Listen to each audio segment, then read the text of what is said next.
Welcome to Classic Audiobook Library. Welcome to Classic Audiobook Library. Settle in and enjoy the story. I'll return at the end for a brief reflection on the story and what has kept it alive for generations. The Red-Headed League. I had called upon my friend Mr. Sherlock Holmes one day in the autumn of last year and found him in deep conversation with a very stout, florid-faced, elderly gentleman with fiery red hair. With an apology for my intrusion, I was about to withdraw when Holmes pulled me abruptly into the room and closed the door behind me. "You could not possibly have come at a better time, my dear Watson," he said cordially. "I was afraid that you were engaged." "So I am. Very much so."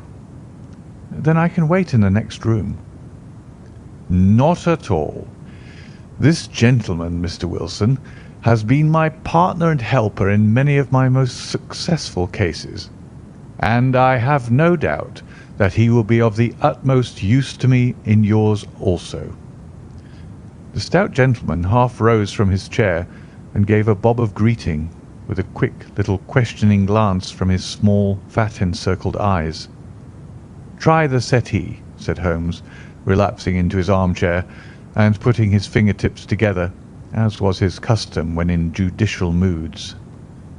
"I know, my dear Watson, that you share my love of all that is bizarre and outside the conventions and humdrum routine of everyday life. You have shown your relish for it by the enthusiasm which has prompted you to chronicle and, if you will excuse my saying so, somewhat to embellish so many of my own little adventures. Your cases have indeed been one of the greatest interest to me," I observed. "You will remember that I remarked the other day, just before we went into the very simple problem presented by Miss Mary Sutherland, that for strange effects and extraordinary combinations we must go to life itself, which is always far more daring than any effort of the imagination. A proposition which I took the liberty of doubting. You did, Doctor. But none the less you must come round to my view, for otherwise I shall keep on piling fact upon fact on you, until your reason breaks down under them and acknowledges me to be right. Now, Mr. Jabez Wilson here has been good enough to call upon me this morning and to begin a narrative which promises to be one of the most singular which I have listened to for some time. You have heard me remark that the strangest and most unique things are very often connected not with the larger but with the smaller crimes, and occasionally, indeed, where there is room for doubt whether any positive crime has been committed. As far as I have heard, it is impossible for me to say whether the present case is an instance of crime or not, but the course of events is certainly among the most singular that I have ever listened to. Perhaps, Mr. Wilson, you would have the great kindness to recommence your narrative.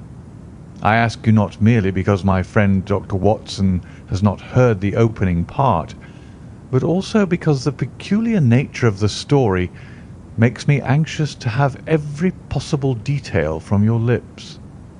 As a rule, when I have heard some slight indication of the course of events, I am able to guide myself by the thousands of other similar cases which occur to my memory.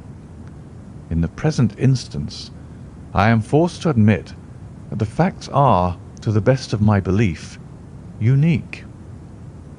The portly client puffed out his chest with an appearance of some little pride and pulled a dirty and wrinkled newspaper from the inside pocket of his greatcoat. As he glanced down the advertisement column, with his head thrust forward and the paper flattened out upon his knee, I took a good look at the man and endeavoured, after the fashion of my companion, to read the indications which might be presented by his dress or appearance. I did not gain very much, however, by my inspection. Our visitor bore every mark of being an average, commonplace British tradesman, obese, pompous and slow. He wore rather baggy grey shepherd's check trousers, a not over-clean black frock coat, unbuttoned in the front, and a drab waistcoat with a heavy brassy Albert's chain, and a square pierced bit of metal dangling down as an ornament. A frayed top hat and a faded brown overcoat with a wrinkled velvet collar lay upon a chair beside him. Altogether, look as I would, there was nothing remarkable about the man save his blazing red head and the expression of extreme chagrin and discontent upon his features. Sherlock Holmes' quick eye took in my occupation, and he shook his head with a smile as he noticed my questioning glances. Beyond the obvious facts that he has at some time done manual labour, that he takes snuff, that he is a Freemason, that he has been in China, and that he has done a considerable amount of writing lately, I can deduce nothing else. Mr. Jabez Wilson started up in his chair with his forefinger upon the paper, but his eyes upon my companion. "How in the name of good fortune did you know all that, Mr. Holmes?" he asked. "How did you know, for example, that I did manual labour? It's as true as gospel, for I began as a ship's carpenter." Your hands, my dear sir. Your right hand is quite a size larger than your left. You have worked with it, and the muscles are more developed. "Well, the snuff then, and the Freemasonry." I won't insult your intelligence by telling you how I read that, especially as, rather against the strict rules of your order, you use an arc and compass breastpin. "Ah, of course, I forgot that. But the writing?" What else can be indicated by that right cuff, so very shiny for 5 inches, and the left one with the smooth patch near the elbow, where you rest it upon the desk? "Well, but China?" The fish that you have tattooed immediately above your right wrist could only have been done in China. I have made a small study of tattoo marks, and have even contributed to the literature of the subject. That trick of staining the fish's scales of a delicate pink is quite peculiar to China. When, in addition, I see a Chinese coin hanging from your watch chain, the matter becomes even more simple. Mr. Jabez Wilson laughed heavily. "Ha, ha! Well, I never," said he. "I thought at first that you had done something clever, but I see that there was nothing in it after all." "I begin to think, Watson," said Holmes, "that I make a mistake in explaining. Omne ignotum pro magnifico. You know, and my poor little reputation, such as it is, will suffer shipwreck if I am so candid. Can you not find the advertisement, Mr. Wilson?" Yes, I have got it now," he answered with his thick red finger planted halfway down the column. "Here it is. This is what began it all. You just read it for yourself, sir." I took the paper from him and read as follows. "To the Red-Headed League. On account of the bequest of the late Ezekiah Hopkins of Lebanon, Pennsylvania, USA, there is now another vacancy open which entitles a member of the League to a salary of £4 a week for purely nominal services. All red-headed men who are sound in body and mind and above the age of 21 years are eligible. Apply in person on Monday at 11 o'clock to Duncan Ross at the offices of the League, 7 Pope's Court, Fleet Street." "What on earth does this mean?" I ejaculated, after I had twice read over the extraordinary announcement. Holmes chuckled and wriggled in his chair, as was his habit when in high spirits. "It is a little off the beaten track, isn't it?" said he. "And now, Mr. Wilson, off you go at scratch and tell us all about yourself, your household, and the effect which this advertisement had upon your fortunes. You will first make a note, Doctor, of the paper and the date." It is the Morning Chronicle of April 27th, 1890. Just 2 months ago. Very good. Now, Mr. Wilson? Well, it is just as I've been telling you, Mr. Sherlock Holmes, said Jabez Wilson, mopping his forehead. I have a small pawnbroker's business at Coburg Square near the sea. It's not a very large affair, and of late years it has not done more than just give me a living. I used to be able to keep 2 assistants, but now I only keep 1, and I would have a job to pay him, but that he is willing to come for half wages so as to learn the business. What is the name of this obliging youth? Asked Sherlock Holmes. His name is Vincent Spaulding, and he's not such a youth either. It's hard to say his age. I should not wish a smarter assistant, Mr. Holmes, and I know very well that he could better himself and earn twice what I'm able to give him. But after all, if he is satisfied, why should I put ideas in his head?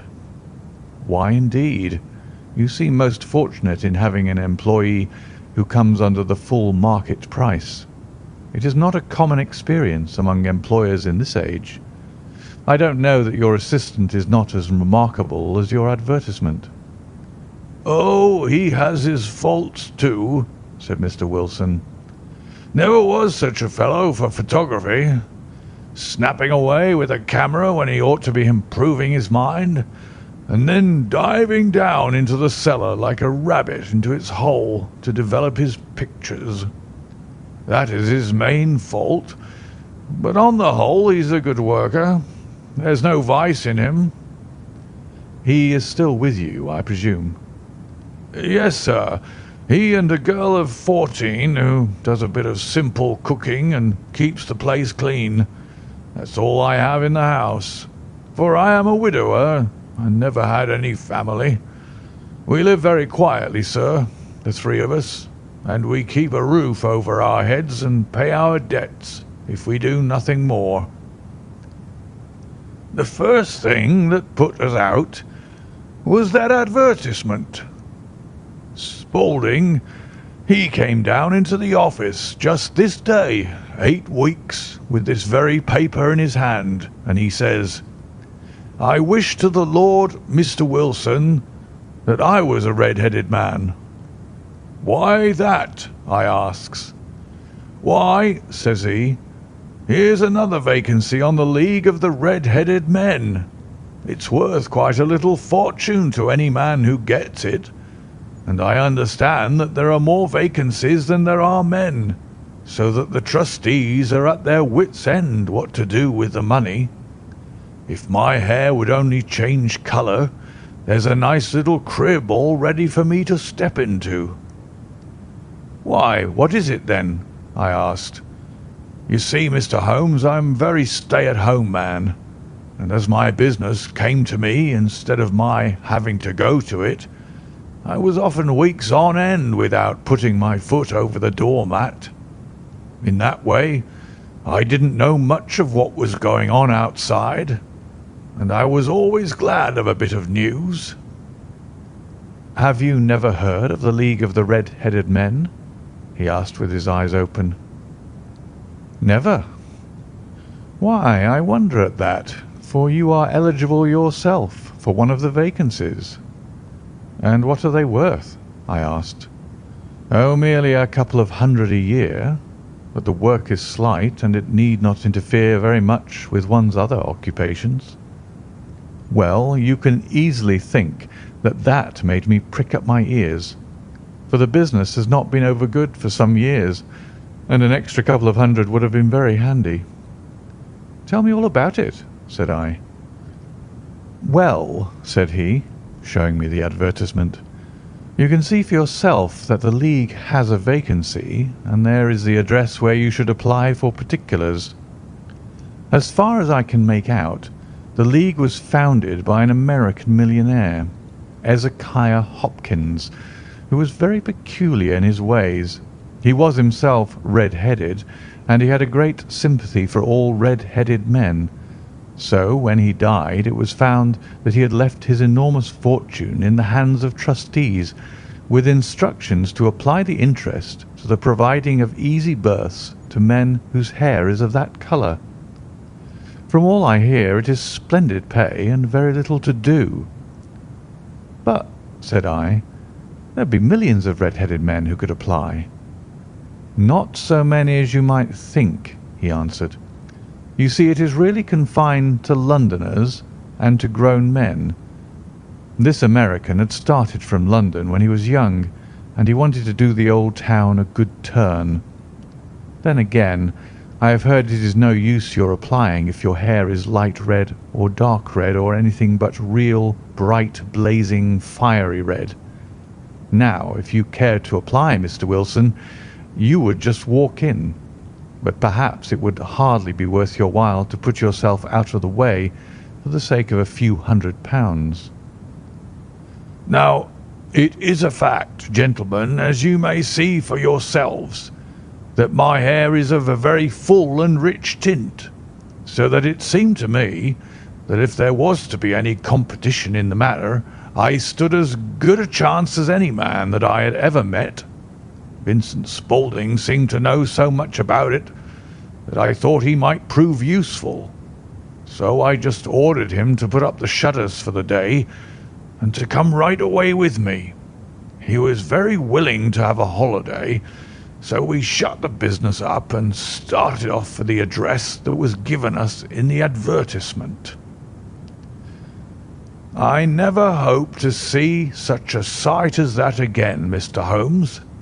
From north, south, east and west, every man who had a shade of red in his hair had tramped into the city to answer the advertisement.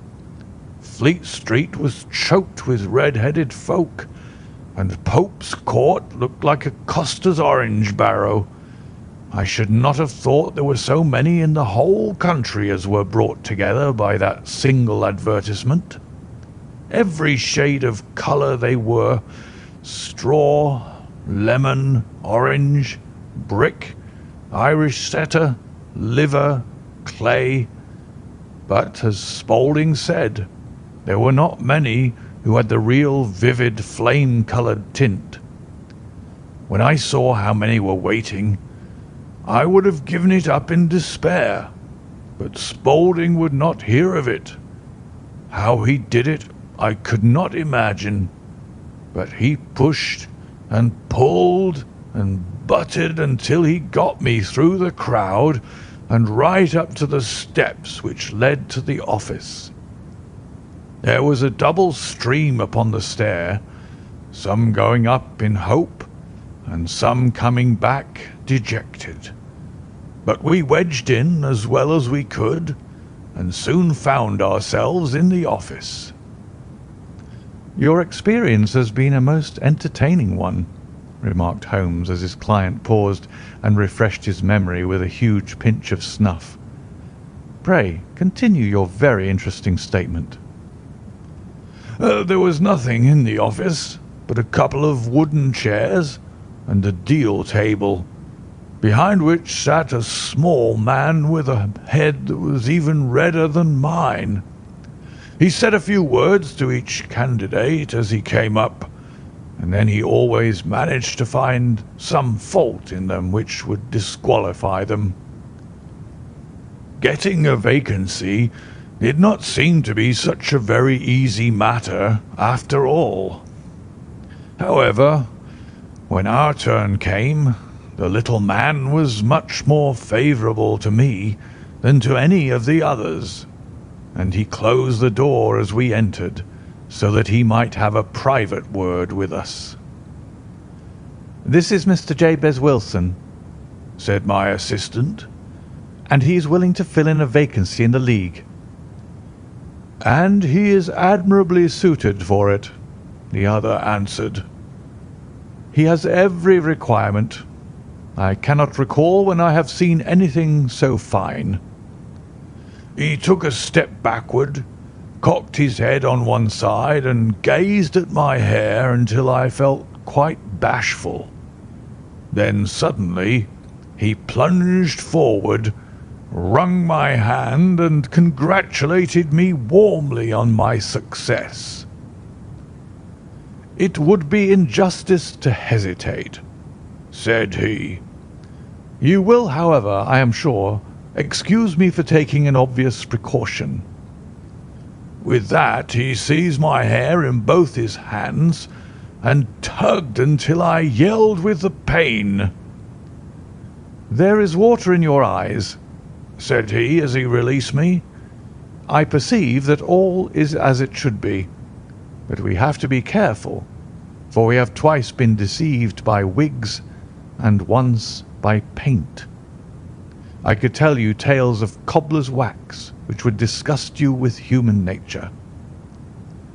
He stepped over to the window and shouted through it at the top of his voice that the vacancy was filled. A groan of disappointment came up from below, and the folk all trooped away in different directions until there was not a red head to be seen, except my own and that of the manager. "My name," said he, "is Mr. Duncan Ross, and I am myself one of the pensioners upon the fund left by our noble benefactor. Are you a married man, Mr. Wilson? Have you a family?"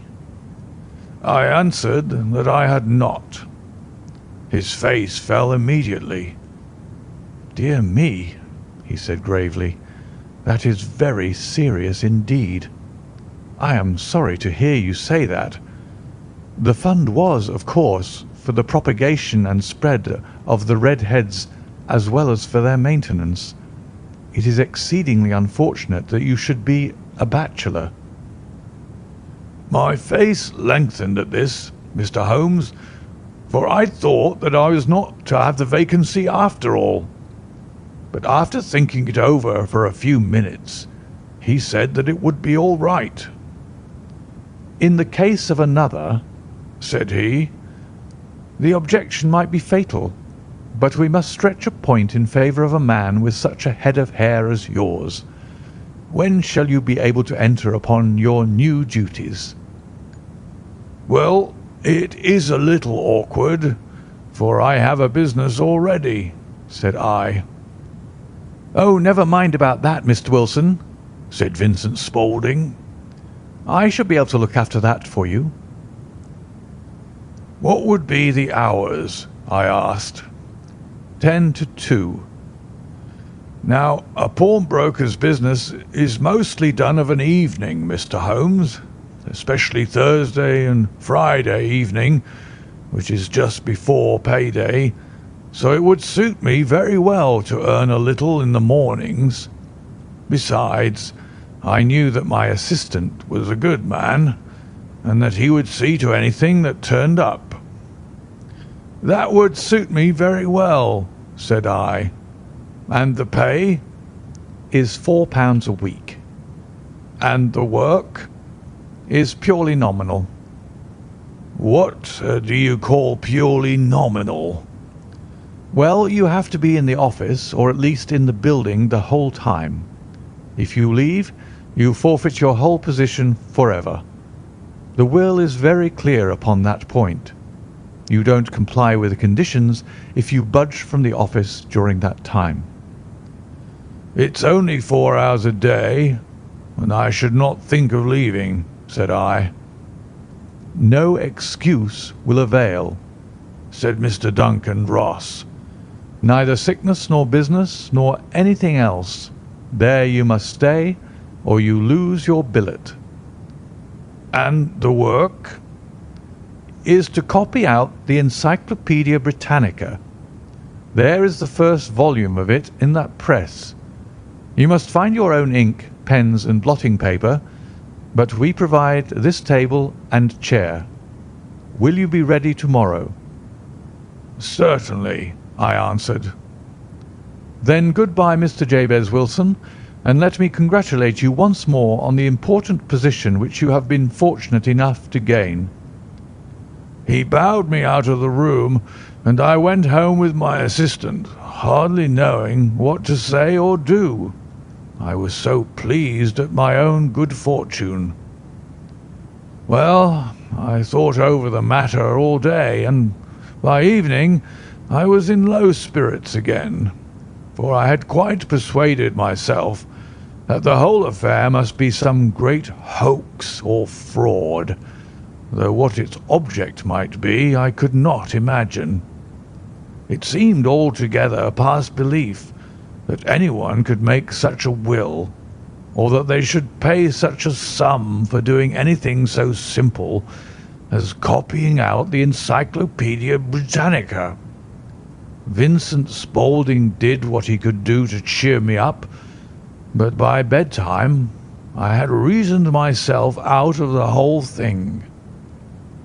However, in the morning I determined to have a look at it anyhow, so I bought a penny bottle of ink, and with a quill pen and 7 sheets of foolscap paper, I started off for Pope's Court.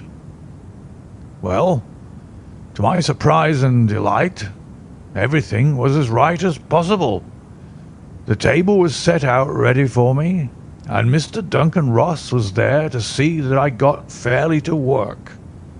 He started me off upon the letter A, and then he left me, but he would drop in from time to time to see that all was right with me. At 2 o'clock he bade me good day, complimented me upon the amount that I had written, and locked the door of the office after me. This went on day after day, Mr. Holmes, and on Saturday the manager came in and planked down 4 gold sovereigns for my week's work.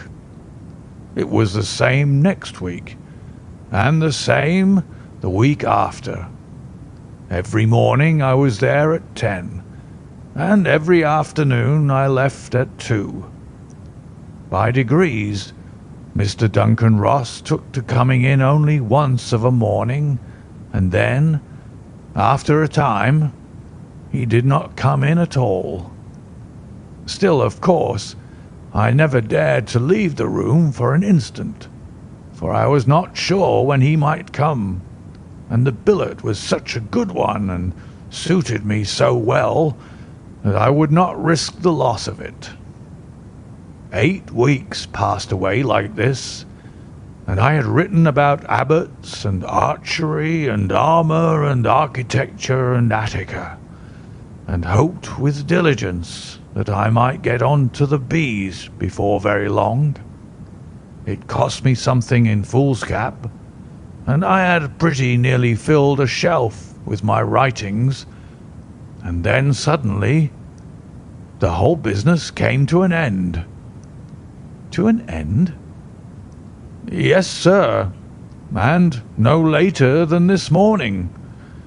I went to my work as usual at 10 o'clock, but the door was shut and locked with a little square of cardboard hammered onto the middle of the panel with a tack.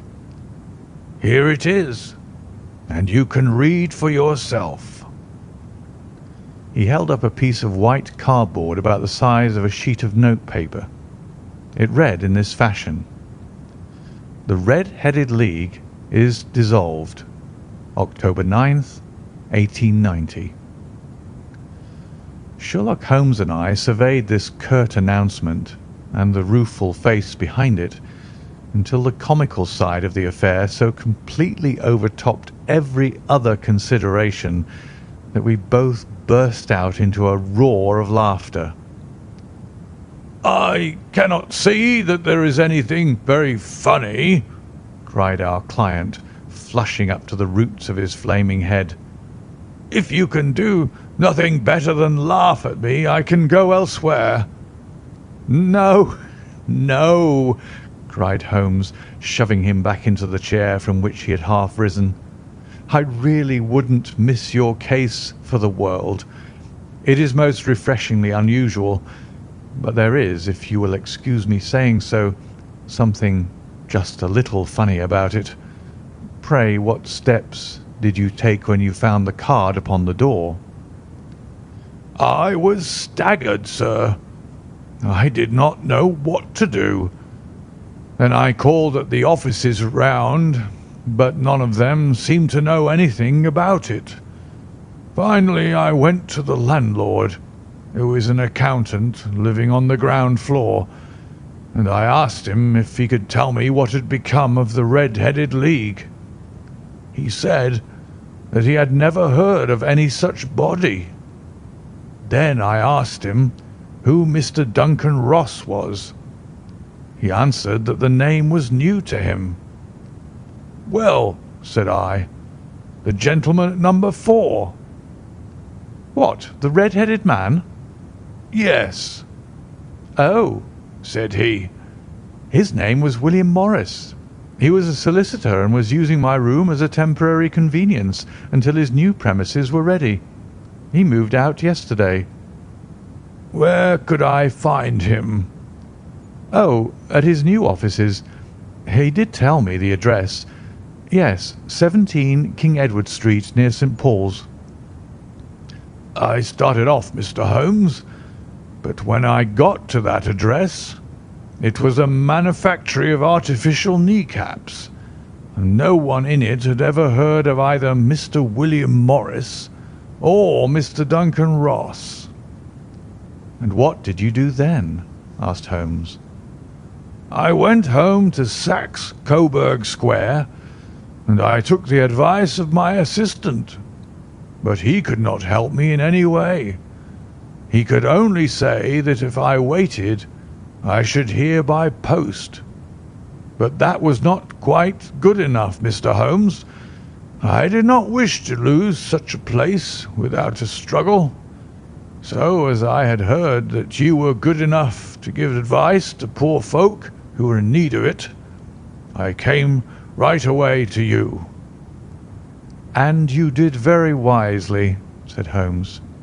"Your case is an exceedingly remarkable one, and I shall be happy to look into it. From what you have told me, I think that it is possible that graver issues hang from it than might at first sight appear." "Grave enough," said Mr. Jabez Wilson. "Why, I have lost £4 a week." "As far as you are personally concerned," remarked Holmes, "I do not see that you have any grievance against this extraordinary league. On the contrary, you are, as I understand, richer by some £30, to say nothing of the minute knowledge which you have gained on every subject which comes under the letter A. You have lost nothing by them." "No, sir, but I want to find out about them, and who they are, and what their object was in playing this prank, if it was a prank, upon me. It was a pretty expensive joke for them, for it cost them £32. "We shall endeavour to clear up these points for you. And first, one or two questions, Mr. Wilson. This assistant of yours who first called your attention to the advertisement, how long had he been with you?" "Oh, about a month then." "How did he come?" "In answer to an advertisement." "Was he the only applicant?" "No, I had a dozen." "Why did you pick him?" "Because he was handy and would come cheap." "At half wages, in fact?" "Yes." "What is he like, this Vincent Spaulding?" "Small, stout built, very quick in his ways, no hair on his face, though he's not short of 30, has a white splash of acid upon his forehead." Holmes sat up in his chair in considerable excitement. "I thought as much," said he. "Have you ever observed that his ears are pierced for earrings?" "Yes, sir. He told me that a gypsy had done it for him when he was a lad." Said Holmes, sinking back in deep thought. "He is still with you?" "Oh, yes, sir. I have only just left him." And has your business been attended to in your absence?" "Nothing to complain of, sir. There's never very much to do of a morning." "That will do, Mr. Wilson. I shall be happy to give you an opinion upon the subject in the course of a day or two. Today is Saturday, and I hope that by Monday we may come to a conclusion." "Well, Watson," said Holmes when our visitor had left us, "what do you make of it all?" "I make nothing of it," I answered frankly. "It is a most mysterious business." "As a rule," said Holmes, "the more bizarre a thing is, the less mysterious it proves to be. It is your commonplace, featureless crimes which are really puzzling, just as a commonplace face is the most difficult to identify. But I must be prompt over this matter." "What are you going to do, then?" I asked. "To smoke," he answered. "It is quite a three-pipe problem, and I beg that you won't speak to me for 50 minutes. He curled himself up in his chair with his thin knees drawn up to his hawk-like nose, and there he sat with his eyes closed and his black clay pipe thrusting out like the bill of some strange bird. I had come to the conclusion that he had dropped asleep, and indeed was nodding myself, when he suddenly sprang out of his chair with the gesture of a man who has made up his mind and put his pipe down upon the mantelpiece. "Sarasate plays at the St. James's Hall this afternoon," he remarked. "What do you think, Watson? Could your patient spare you for a few hours?" "I have nothing to do today. My practice is never very absorbing." "Then put on your hat and come. I am going through the city first, and we can have some lunch on the way. I observe that there is a good deal of German music on the programme, which is rather more to my taste than Italian or French. It is introspective, and I want to introspect. Come along." We travelled by the Underground as far as Aldersgate, and a short walk took us to the Saxe-Coburg Square, the scene of the singular story which we had listened to in the morning. It was a poky, little, shabby, genteel place where 4 lines of dingy, 2-storied brick houses looked out into a small, railed-in enclosure where a lawn of weedy grass and a few clumps of faded laurel bushes made a hard fight against a smoke-laden and uncongenial atmosphere. 3 gilt balls and a brown board with Jabez Wilson in white letters upon a corner house announced the place where our red-headed client carried on his business. Sherlock Holmes stopped in front of it with his head on one side and looked it all over with his eyes shining brightly between puckered lids. Then he walked slowly up the street and then down again to the corner, still looking keenly at the houses.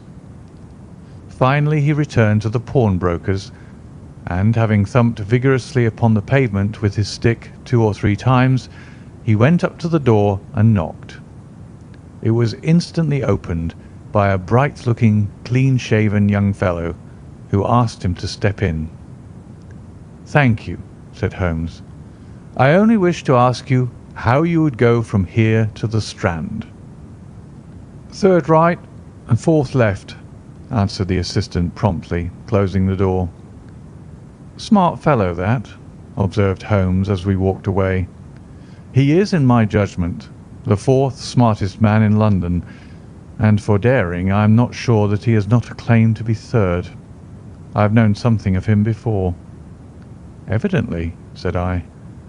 "Mr. Wilson's assistant counts for a good deal in the mystery of the Red-Headed League. I'm sure that you inquired your way merely in order that you might see him." "Not him." "What then?" "The knees of his trousers." "And what did you see?" "What I expected to see." "Why did you beat the pavement?" "My dear doctor, this is a time for observation, not for talk. We are spies in an enemy's country. We know something of Saxe-Coburg Square. Let us now explore the parts which lie behind it." The road in which we found ourselves as we turned round the corner from the retired Saxe-Coburg Square presented as great a contrast to it as the front of a picture does to the back. It was one of the main arteries which conveyed the traffic of the city to the north and west. The roadway was blocked with the immense stream of commerce flowing in a double tide inward and outward, while the footpaths were black with the hurrying swarm of pedestrians.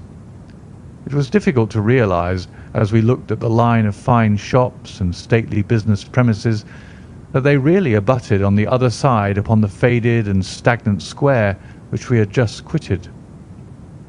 "Let me see," said Holmes, standing at the corner and glancing along the line. "I should like just to remember the order of the houses here. It is a hobby of mine to have an exact knowledge of London. There is Mortimer's, the tobacconist, the little newspaper shop, the Coburg branch of the City and Suburban Bank, the vegetarian restaurant, and Macfarlane's carriage building depot. That carries us right on to the other block.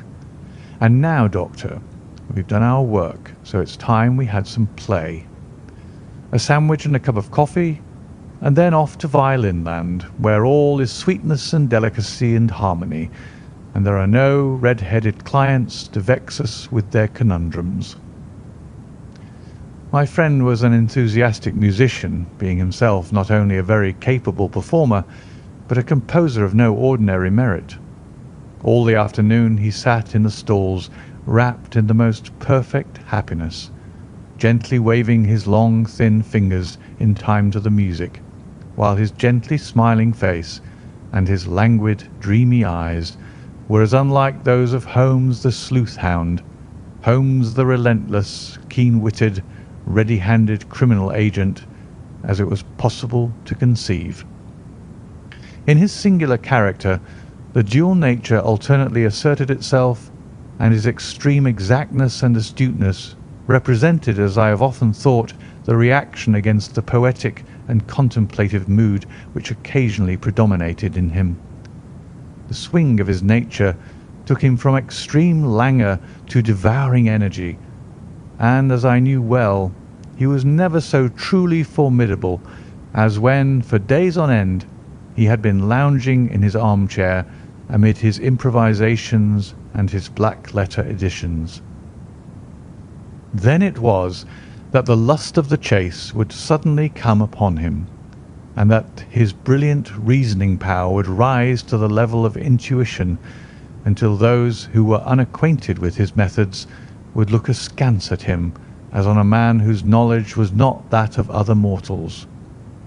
When I saw him that afternoon so enwrapped in the music at St. James's Hall, I felt that an evil time might be coming upon those whom he had set himself to hunt down. "You want to go home, no doubt, Doctor," he remarked as we emerged. "Yes, it would be as well. And I have some business to do which will take some hours. This business at Coburg Square is serious." "Why serious?" "A considerable crime is in contemplation. I have every reason to believe that we shall be in time to stop it.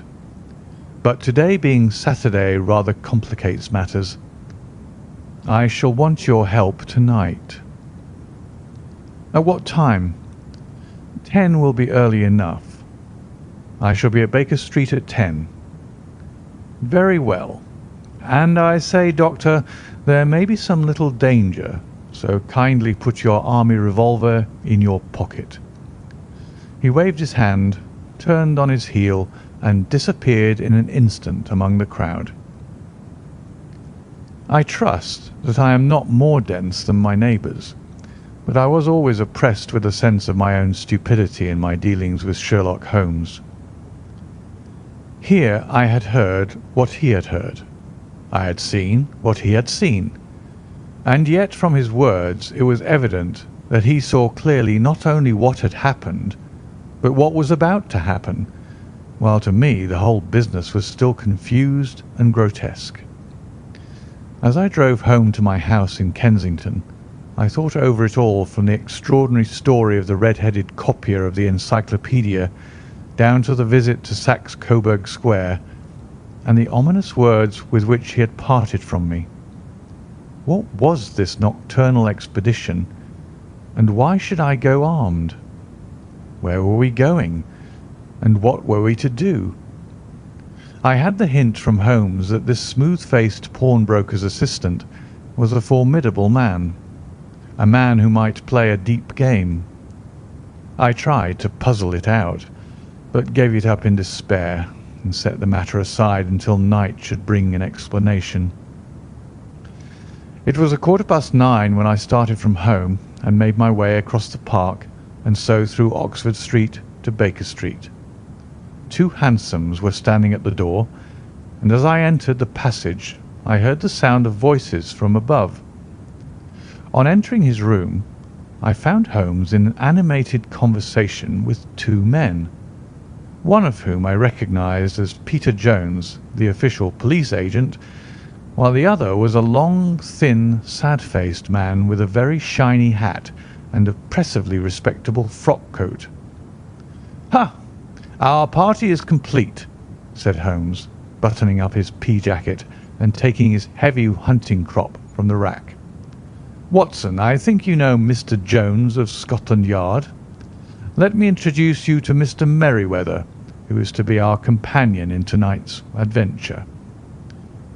"We are hunting in couples again, Doctor, you see," said Jones in his consequential way. "Our friend here is a wonderful man for starting a chase. All he wants is an old dog to help him to do the running down."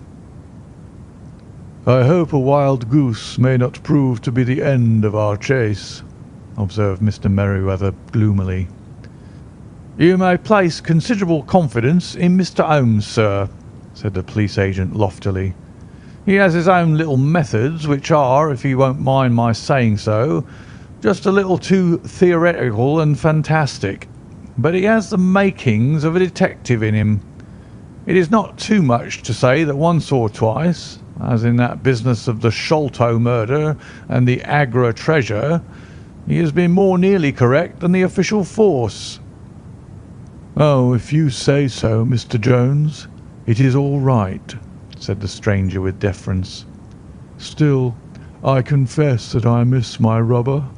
It is the first Saturday night for 27 years that I have not had my rubber."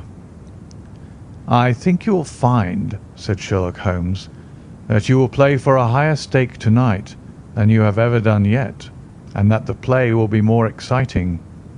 For you, Mr. Merryweather, the stake will be some £30,000, and for you, Jones, it will be the man upon whom you wish to lay your hands." "John Clay, the murderer, thief, smasher, and forger. He's a young man, Mr. Merryweather, but he is at the head of his profession, and I would rather have my bracelets on him than any criminal in London. He's a remarkable man, is young John Clay. His grandfather was a royal duke, and he himself has been to Eton and Oxford.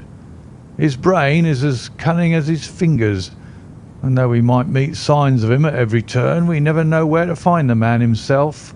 He'll crack a crib in Scotland one week and be raising money to build an orphanage in Cornwall the next. I've been on his track for years and have never set eyes on him yet." "I hope that I might have the pleasure of introducing you tonight."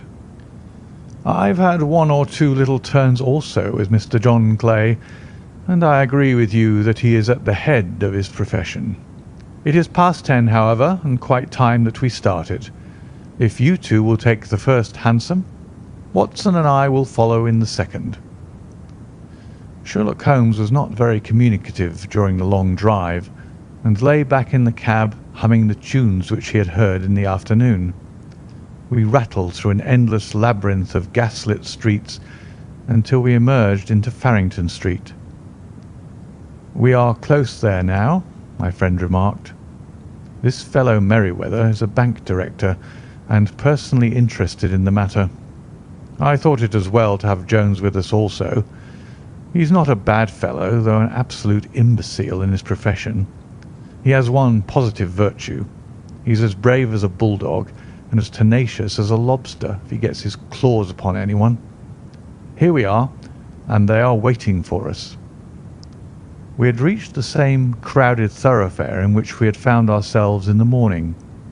Our cabs were dismissed, and following the guidance of Mr. Merryweather, we passed down a narrow passage and through a side door which he opened for us.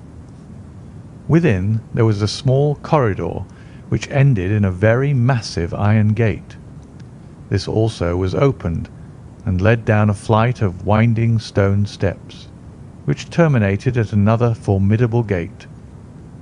Mr. Merryweather stopped to light a lantern, and then conducted us down a dark, earth-smelling passage, and so, after opening a third door into a huge vault or cellar, which was piled all round with crates and massive boxes.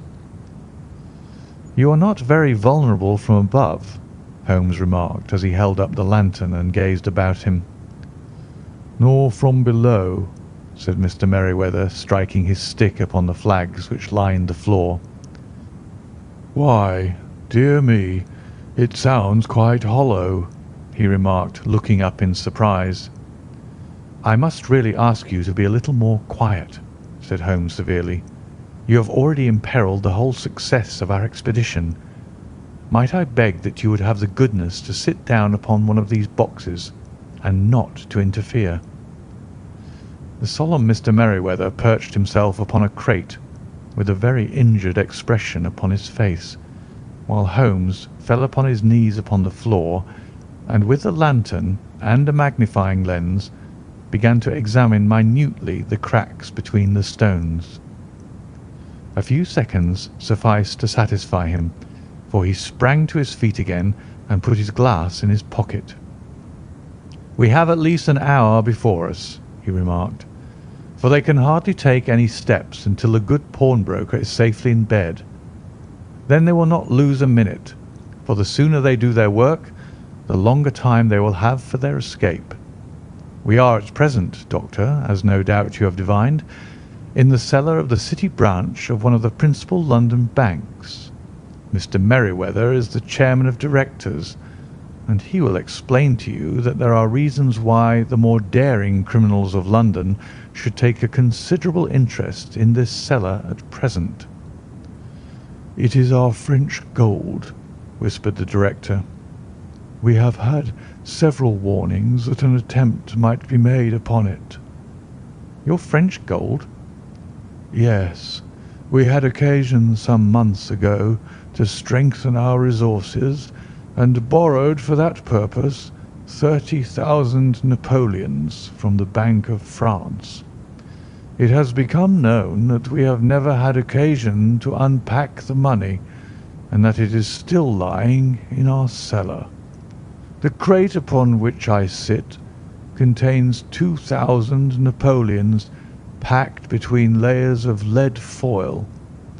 Our reserve of bullion is much larger at present than is usually kept in a single branch office, and the directors have had misgivings upon the subject." "Which were very well justified," observed Holmes. "And now it is time that we arranged our little plans. I expect that within an hour matters will come to a head. In the meantime, Mr. Merryweather, we must put that screen over that dark lantern." "And sit in the dark?" "I am afraid so. I had brought a pack of cards in my pocket, and I thought that as we were a partie carrée, you might have your rubber after all. But I see that the enemy's preparations have gone so far that we cannot risk the presence of a light. And first of all, we must choose our positions. These are daring men, and though we shall take them at a disadvantage, they may do us some harm unless we are careful.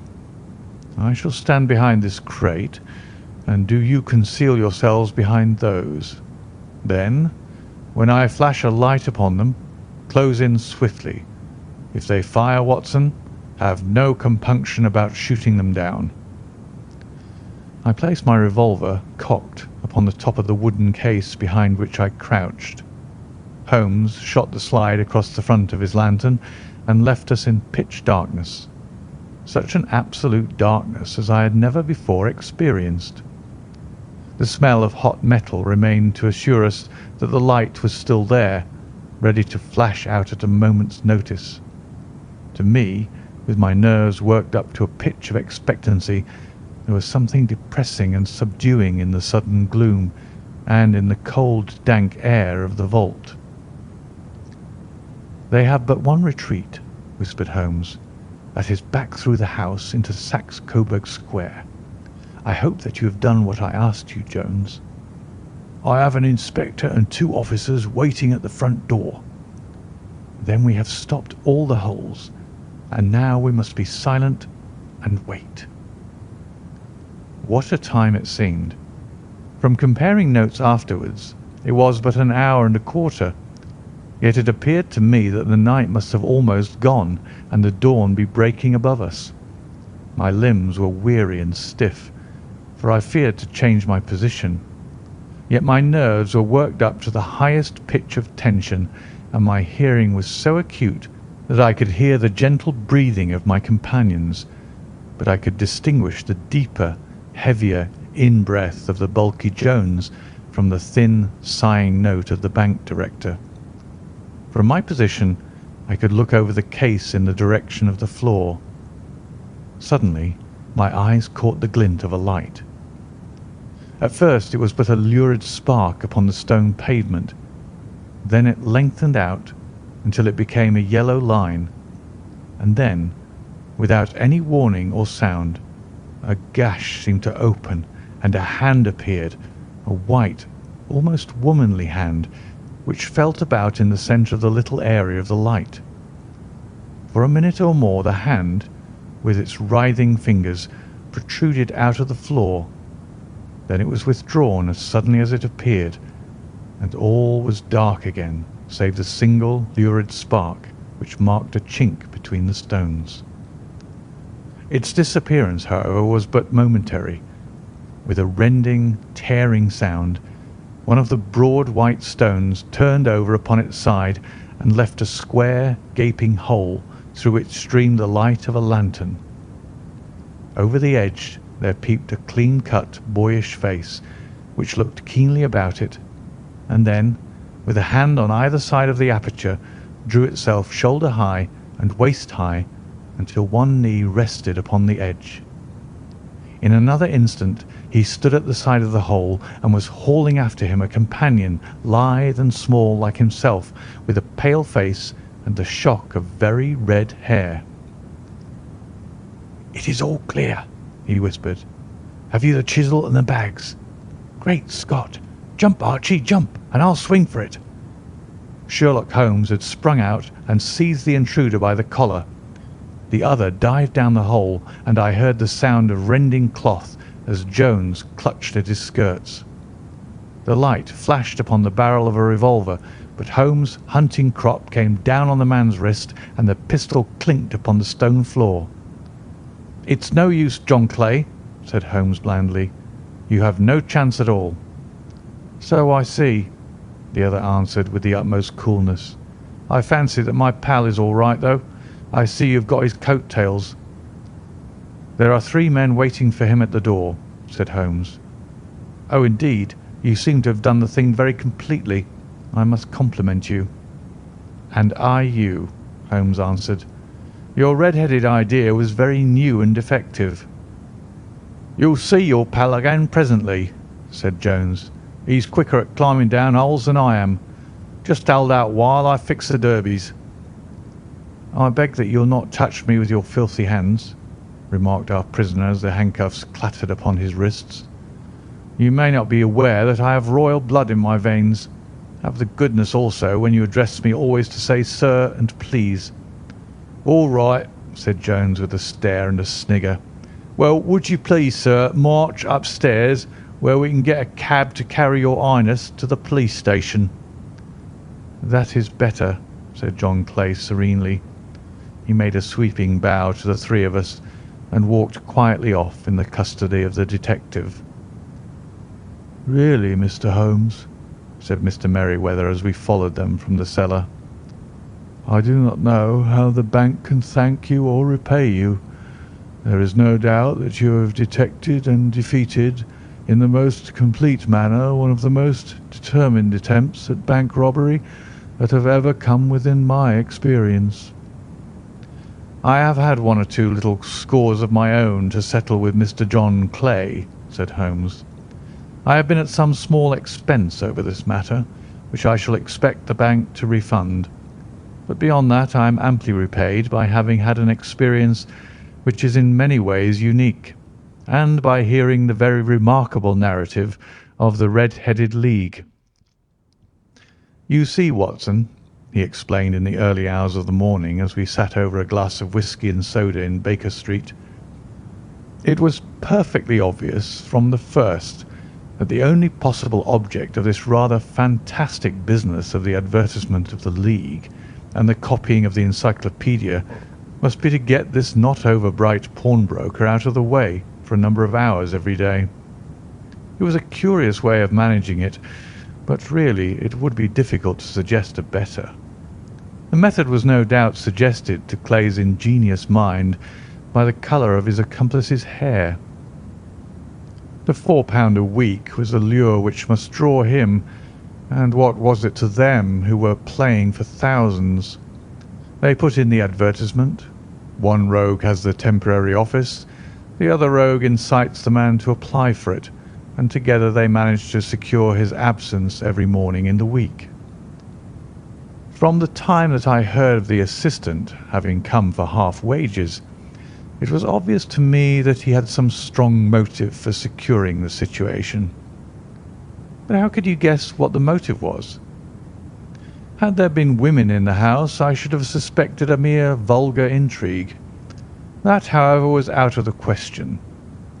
The man's business was a small one, and there was nothing in his house which could account for such elaborate preparations and such an expenditure as they were at. It must then be something out of the house. What could it be? I thought of the assistant's fondness for photography and his trick of vanishing into the cellar. The cellar. There was the end of this tangled clue. Then I made inquiries as to this mysterious assistant and found that I had to deal with one of the coolest and most daring criminals in London.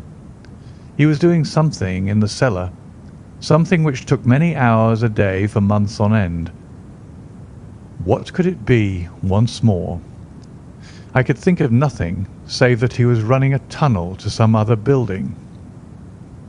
So far I had got when we went to visit the scene of action. I surprised you by beating upon the pavement with my stick. I was ascertaining whether the cellar stretched out in front or behind. It was not in front. Then I rang the bell, and, as I hoped, the assistant answered it. We have had some skirmishes, but we had never set eyes upon each other before. I hardly looked at his face. His knees were what I wished to see. You must yourself have remarked how worn, wrinkled, and stained they were. They spoke of those hours of burrowing. The only remaining point was what they were burrowing for. I walked round the corner, saw the City and Suburban Bank abutted on our friend's premises, and felt that I had solved my problem. When you drove home after the concert, I called upon Scotland Yard and upon the chairman of the bank directors, with the result that you have seen. And how could you tell that they would make their attempt tonight? I asked. Well, when they closed their League offices, that was a sign that they cared no longer about Mr. Jabez Wilson's presence. In other words, that they had completed their tunnel. But it was essential that they should use it soon, as it might be discovered or the bullion might be removed. Saturday would suit them better than any other day, as it would give them 2 days for their escape. For all these reasons, I expected them to come tonight. You reasoned it out beautifully, I exclaimed in unfeigned admiration. It is so long a chain, and yet every link rings true. It saved me from ennui, he answered, yawning. Alas, I already feel it closing in upon me. My life is spent in one long effort to escape from the commonplaces of existence. These little problems help me to do so. "And you are a benefactor of the race," said I. He shrugged his shoulders. "Well, perhaps, after all, it is of some little use," he remarked. "L'homme c'est rien, l'œuvre c'est tout," as Gustave Flaubert wrote to George Sand. Thank you for joining us at Classic Audiobook Library. In today's story, Sherlock Holmes investigated one of the most unusual cases ever to arrive at Baker Street. What began as a curious advertisement for red-haired men gradually revealed a carefully planned criminal scheme hidden beneath a series of seemingly harmless events. Through patience, observation, and logical reasoning, Holmes was able to see connections that others overlooked and uncover the truth before the criminals could succeed. The Red-Headed League remains one of the most celebrated Sherlock Holmes stories because it reminds us that the most important clues are often hidden in plain sight. What appears strange or insignificant at first may, upon closer examination, reveal a much larger story. If you enjoyed this reading, please consider liking the video and subscribing to the channel. Your support helps us continue preserving and sharing classic literature with listeners around the world. We hope you'll join us again for another timeless story from our library. Until next time, thank you for listening.